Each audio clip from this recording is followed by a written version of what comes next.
Hey guys, welcome back to the Homestead Adventure. Today I'm going to show you how to section up a rabbit for freezing. Now before we get started, I want to mention that after I butcher my rabbits, I put them in an ice water bath for about 48 hours, and that just helps it go through the rigor process and draw out any extra blood that it has. So then you get a more tender meat and better tasting because you don't have that blood flavoring your meat. So now that we've got that all done, I've got my rabbit here that I'm going to show you how to section up. As you can see, it's all white meat, not a lot of blood left in it, and it's going to be nice and tender now. So let's get started. All right, so now we've got our rabbit here. We're going to start by taking off these legs. As you can see right here, you can pretty much tell where you're going to cut it. So we're going to start from the inside right here. We're going to cut back and around.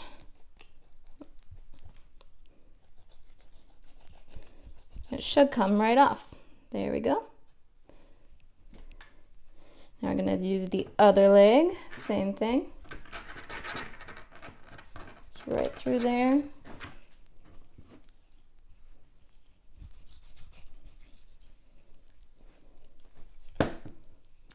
Ta-da! All right, now we're going to do the shoulders. Same thing, you can pretty much tell where you're going to be cutting. There's just right on the shoulder meat here. We're going to start from the inside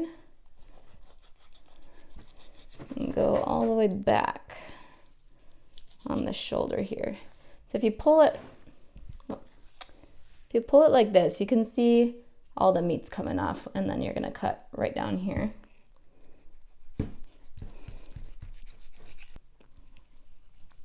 Same thing on the other side. Just start cutting, and then I'm going to pull it back. See where the meat is so we're not wasting anything. There we go. Cut that off.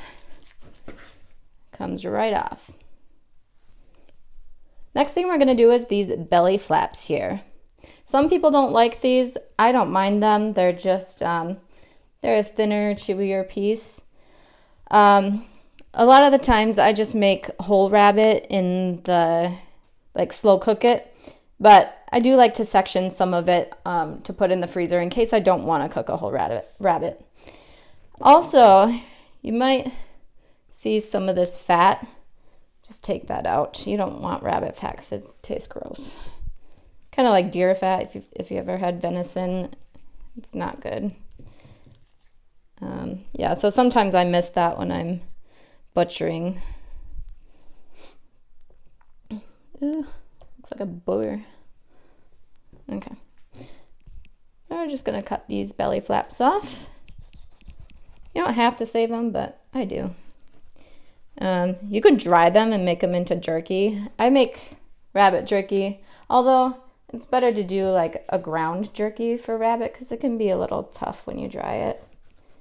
But I've had it ground and it's really good. Just have to find a good recipe. Another belly flap. All right, next thing is we're going to take this rib cage off. I save this for making bone broth. You can throw this out, but it does make a good bone broth. So just going to cut those two sides right at the bottom rib, and then we're just going to break it off. You can cut that last little bit. There we go. Set that aside. And then we got our back strap here. We're going to take this tailbone off. Don't saw at it, just kind of do that. Well, geez, this is not wanting to come off. There we go. And you can put that in your bone broth too. And get the rest of this fat off here. Missed a lot of fat on these, but it's okay. I was doing it a lot at once, so I was just trying to get it done. So here we have our back strap, and you can cut this in half if you want, for just if you don't want this much meat, but I just leave it whole. And there we have it. I already did one before, so I have a bunch of meat on here, but yeah, it's good to do this when you don't